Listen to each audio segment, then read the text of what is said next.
uma sequência de falas de Max Verstappen sobre George Russell num tom não muito diplomático por parte do piloto holandês. Eu vou repercutir aqui para que a galera se intere do assunto e o senhor também comente. Verstappen e Russell que tiveram um arranca-rabo na classificação ontem, arranca-rabo este que gerou a punição de grid de uma posição, um tanto atípica, conforme o próprio Rico Penteado já apontou aqui, aliás, para o Max, que largou em segundo, atrás do pole, ou ao lado do pole de George Russell. No fim das contas, Verstappen liderando já desde a largada, o Russell perdeu o terreno, mas o piloto da Red Bull foi questionado sobre a penalidade. E ele reclamou, abro aspas aqui, do jeito que o outro lado lidou com a situação. O outro piloto, durante a reunião com os comissários, não fez nenhum sentido para mim.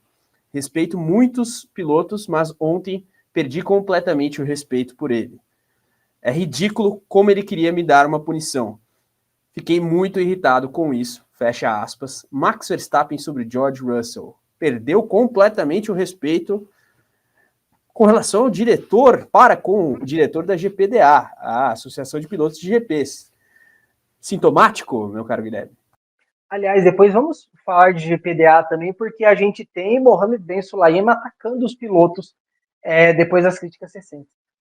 Mas é o estilo do Verstappen. O Verstappen é o cara que fala o que tem que falar e dane-se todo mundo, sabe? É por isso que eu respeito mais o Verstappen do que o Norris. Eu não lembro que corrida que foi que o Norris e o Verstappen tiveram também um incidente, não foi o da Hungria. Acho que esse até foi. Que ele fala assim, porque se o Verstappen não pedir desculpas, eu vou... Hã? Foi o incidente da Áustria e a aspa foi, acho que na semana subsequente, na Inglaterra, que ele disse que perderia o respeito se o Verstappen não admitisse o erro, ou algo assim. Isso, né? Que perderia o respeito. Tipo, você perde ou você não perde, sabe? Então, por isso que eu gosto do Verstappen, eu respeito esse estilo dele, bem diretão mesmo. Mas vamos aproveitar, já que você falou da GPDA, a gente está tendo aí nesses últimos dias várias críticas dos pilotos à FIA, a forma como o presidente Mohamed Ben Sulayem está lidando com as coisas, né? Uma série de demissões recentes, inclusive a pessoa que assumiria o comando da direção de provas da Fórmula 2 esse fim de semana, Janet Ten, que forçou inclusive o Rui Marques a fazer jornada tripla esse fim de semana e na semana que vem com Fórmula 1, Fórmula 2 e F1 Academy. Então o Russell na quinta-feira foi bem crítico à forma como o Sulayem está tratando as coisas, falando inclusive, a gente precisa de transparência, a gente precisa de respeito, a gente quer saber quem vai ser o próximo a ser demitido. E agora o Sulayem bateu diretamente nos pilotos. Falou o seguinte, não é da conta deles. Sinto muito. Com todo respeito, eu sou um piloto. Respeito os pilotos. Deixem eles se concentrarem no que fazem de melhor, que é correr. Mas tudo bem. Você quer saber quanto pagamos nas categorias de base? Vou lhe dar 10,3 milhões de euros que investimos nas categorias de base no ano passado. Acho que isso é muito dinheiro, porque o Russell falou sobre as multas que os pilotos e as equipes pagam e que eles não sabem para onde é destinado. Isso é muito dinheiro. Em 2024, até agora, mais de 10 milhões de volta às categorias de base no kart. Entre outras coisas que o Sulayem fala nessa entrevista, mas eu acho que o principal é o seguinte: deixem eles se concentrarem no que fazem melhor, que é de correr. O Sulayem é um cara que, para mim, não tem estilo, não tem jeito de ser presidente da FIA. Tudo bem, o cara é piloto, mas os pilotos também têm direito de cobrar as coisas, têm direito de falar, têm direito de criticar, e especialmente situações como essa. Eu estava assistindo, agora, antes de entrar no programa, o pós-corrida da F1 TV, e a gente teve o Jolyon Palmer e o James Hinchcliffe falando, essa aqui é mais uma decisão que a gente não sabe da onde que a FIA tirou, referente à punição do Norris.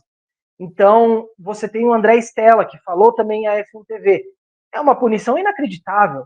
De fato, é uma situação assim, tá muito doida e a gente tá vendo que claramente tudo tem um dedo do Sulayem aí no meio. Então a situação dele tá ficando muito complicada, lembrando que a gestão dele vai até o fim do ano que vem.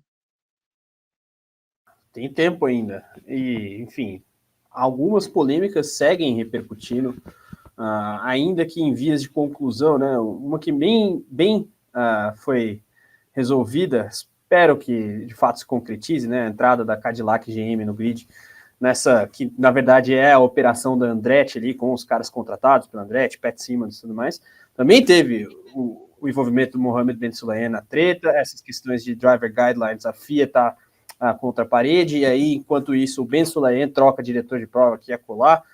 Inclusive, a direção de prova e os comissários foram bastante criticados aí no GP do Qatar, o próprio Rico Penteado trouxe isso.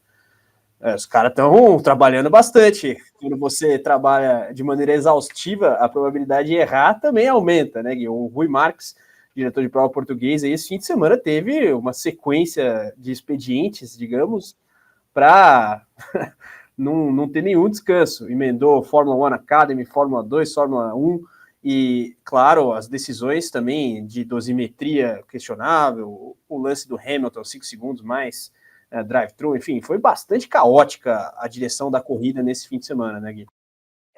Você pegar, por exemplo, o caso do retrovisor do álbum. Aquilo era para ser um safety car virtual. Mas eu, inclusive, falei no nosso grupo de WhatsApp. Eu falei, cara, ele deve estar doidinho da cabeça, porque olha tudo que aconteceu esse fim de semana. 2 corridas da Fórmula 2, a classificação. A F1 Academy sequer conseguiu correr nesse domingo, porque teve um puta acidente da Porsche, que aparentemente, né, a gente não viu imagens nem nada, mas aparentemente destruiu a barreira de proteção da última curva, a entrada da reta principal. A F1 Academy não conseguiu correr, e isso atrasou a corrida da Fórmula 2 em 10 ou 15 minutos, e aí depois a corrida teve que terminar por tempo e não por voltas. É muita coisa para uma pessoa só. Como é que você demite a pessoa que vai assumir o comando da Fórmula 2 da F1 Academy dias antes do negócio acontecer e joga tudo no colo da mesma pessoa? Não dá. E a gente teve também essa semana, né, o Tim Meyer, que foi um dos comissários também demitidos pela FIA, ele falando, eu fui demitido por uma mensagem de SMS. E aí depois ele acusa diretamente o Sulayem, ele fala, ele está interferindo nas decisões dos comissários. Então, assim, é complicado a gestão. Mohamed Ben Sulayem na FIA é um caos. Bom, vamos ver cenas dos próximos capítulos a partir já do GP de Abu Dhabi de Fórmula 1. Bom, galera, falamos aqui de Fórmula 1 com base no GP do Qatar, trouxemos vários tópicos aqui decorrentes da corrida em Losail. Fórmula 2, destaque com Gabriel Bortoleto se mantendo, se agarrando a liderança do campeonato antes da grande final. Ficamos na torcida, claro, pelo título em Abu Dhabi. O lado bom aqui, se não vier o título, tem a vaga na Fórmula 1 que vem, mas óbvio que o Gabriel vai querer fechar com chave de ouro essa temporada da F2. E tivemos também outra atração, inclusive aqui na Motorsport TV Brasil no YouTube, neste fim de semana, né, Guilherme? Não podemos passar batida.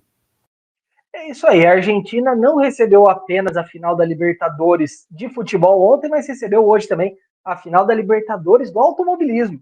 Tivemos aí a grande final do TCR South America, etapa no Autódromo de Rosário, lá em Santa Fé, na Argentina, e foi um domingo bem 8h80. Uma corrida de manhã com sol, pista seca, e na corrida 2, a chuva veio para complicar tudo, foi um caos, caiu uma tempestade do nada, com 3 minutos de corrida, começou a cair um belíssimo de um toró, isso aí, ó, a chuva já estava rolando. Olha o spray, isso aí foi 5 minutos de chuva, e acabou criando uma situação muito caótica, mas o que importa é que pela primeira vez na história do TCR South America temos um campeão brasileiro. Pedro Cardoso chegou esse fim de semana na 2ª posição, mas conseguiu fazer um fim de semana quase perfeito, fez a pole position ontem, dominou a corrida 1 hoje, venceu, e mesmo com a inversão de grid, largando da 9ª posição, fez uma prova sólida, sem correr nenhum risco, não à toa, cedeu o 3º lugar para o Rafa Reis nos metros finais da prova. Com isso, Pedro Cardoso, campeão do TCR South America, ele que já tinha sido campeão do TCR Brasil lá em outubro, em Buenos Aires, e o Rafa Reis terminou com um vice-campeonato. Então temos aí uma dobradinha brasileira no TCR South America. Pela primeira vez temos um campeão brasileiro no 4º ano do TCR, né? O primeiro ano o Pepe Oriol, piloto espanhol, depois 2 anos argentinos, e agora finalmente um brasileiro.